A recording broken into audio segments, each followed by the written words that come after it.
السلام علیکم گائز۔ برصغیر کے دور میں ایک انگریز سرکاری افسر کی ایک بیٹی تھی جسے وہ بہت پڑھانا لکھانا چاہتا تھا۔ اسے ایک استاد صاحب پڑھانے آتے تھے جو کہ مسلمان اور امام مسجد بھی تھے، جن سے وہ اردو پڑھا کرتی تھی۔ جب اس کی پڑھائی کا وقت ہوتا تو وہ اس کے سارے دروازے اور کھڑکیاں بند کروا دیتا کہ باہر کے حالات اور شور سے وہ ناواقف رہے اور اپنی پڑھائی پر دھیان دے۔ اردو کے سبق میں جب وہ سیرت طیبہ کے عنوان پر پہنچی تو پھر وہیں وہ ٹھہری رہی، پھر کبھی اس کے آگے نہ جا سکی۔ وہ پوچھنے لگی رحمت للعالمین صلی اللہ علیہ وآلہ وسلم کے بارے میں، وہ پوچھنے لگی خاتم النبیین صلی اللہ علیہ وآلہ وسلم کے بارے میں، وہ پوچھنے لگی دونوں جہانوں کے سردار کے بارے میں۔ جب جب دن گزرتے گئے وہ روز ایک نئی بات سنا کرتی، اسے سیکھا کرتی، یہاں تک کہ وضو بھی سیکھ لیا، وضو کر کے کلمہ پڑھنا بھی سیکھ لیا۔ آہستہ آہستہ اس کا دل ایمان کے نور سے روشن ہوتا گیا، لیکن اس کا باپ اس سے بالکل ناواقف تھا۔ وہ اپنے ایمان کے کنارے پر اس قدر جا پہنچی تھی کہ اب وہ برصغیر میں نہیں رہنا چاہتی تھی۔ اب اس کا عشق، اس کا مقام، اس کا دل مدینہ شریف بن چکا تھا، لیکن وہ یہ بات اپنے باپ سے کیوں کر سکتی تھی؟ وہ تو غیر مسلم تھا، اور بیٹی نے مدینہ طیبہ کی جدائی کا غم دل میں پال رکھا تھا، یہاں تک کہ وہ بستر پر جا لگی۔ اب اس نے اپنے استاد امام صاحب سے کہا، یہ میری وصیت ہے کہ جب میں مر جاؤں تو میری قبر کھود کر مجھے مسلمانوں کے قبرستان میں دفن کرنا، مجھے مرنے کے بعد جہنم کے گڑھے سے نکال لینا۔ وہ لڑکی عشق مدینہ میں خالق حقیقی سے جا ملی، اور ایسا ہی ہوا کہ وہ عیسائیوں کے قبرستان میں اس کو دفن کیا گیا۔ امام صاحب چھپ کر یہ تمام معاملہ دیکھتے رہے کہ کون سی قبر ہے، اور ان کے ساتھ کچھ نمازی بھی تھے جن کو انہوں نے اپنے ساتھ شامل کیا تھا۔ وہ اس نیک لڑکی کی وصیت کو پورا کرنا چاہتے تھے۔ انہوں نے رات ڈلی تو اپنے ان نمازیوں کو ساتھ لیا اور قبرستان کی طرف چلے گئے۔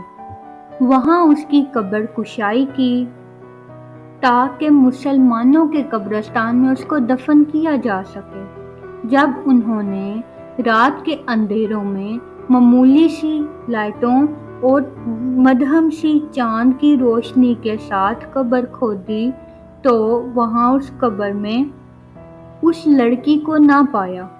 عرب کے علاقے میں ایک شخص تھا جو کہ ہندوستان سے محبت کرتا تھا اور یہاں پر آنا چاہتا تھا، لیکن اس کے جو وارث تھے انہوں نے اسے یہاں نہ آنے دیا۔ کسی حادثے میں اس کی موت ہو گئی تھی، لیکن وہ اپنی زندگی میں یہاں برصغیر میں یعنی ہندوستان نہ آ سکا۔ امام صاحب واپس چلے گئے اس وہم کے ساتھ کہ شاید قبر کوئی اور ہو یا اندھیرا رات کا ہے تو ہمیں پتہ نہیں چلا۔ پھر وہ واپس لوٹ گئے۔ اگلا دن ہوا تو پھر قبر دیکھنے آئے کہ میں نے کون سی دیکھی تھی جہاں پر انہوں نے اس لڑکی کو دفن کیا تھا۔ جب انہوں نے دیکھا کہ یہ وہی قبر ہے جس کو رات کو ہم نے کھولا تھا۔ پھر رات کا اندھیرا ڈلا تو وہ آئے اور قبر کشائی شروع کر دی۔ وہاں دیکھا تو کسی مرد کی لاش تھی، لیکن لڑکی انہیں نہ ملی۔ امام صاحب بہت پریشان ہوئے اس بات پر کہ مجھے تو اس نے وصیت کی ہے جو کہ پوری کرنا میرا فرض ہے، لیکن مجھے قبر کیسے ملے گی؟ ہے تو یہی تھی، وہ لڑکی کہاں گئی؟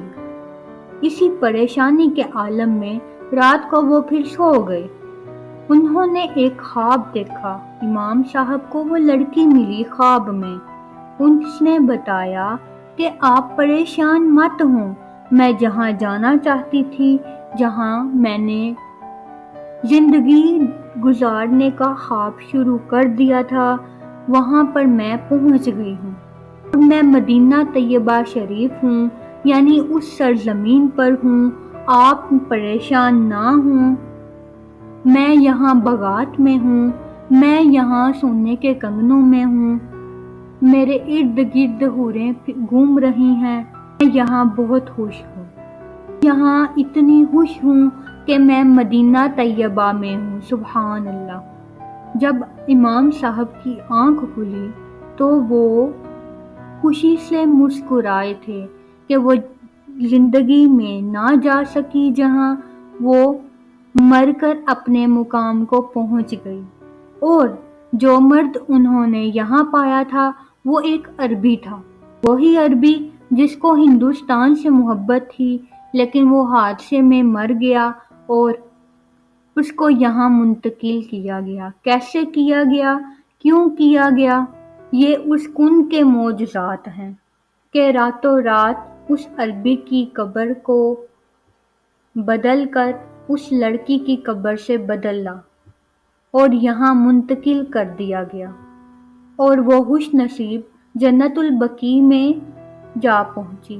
عشق کے راستے تو موت کے بعد بھی ہموار ہوتے ہیں، رکاوٹیں تو اس عارضی زندگی میں ہیں جو کہ فانی ہے۔ تم ان رستوں پر چل کر تو دیکھو، آسانیاں تمہاری منتظر ہیں۔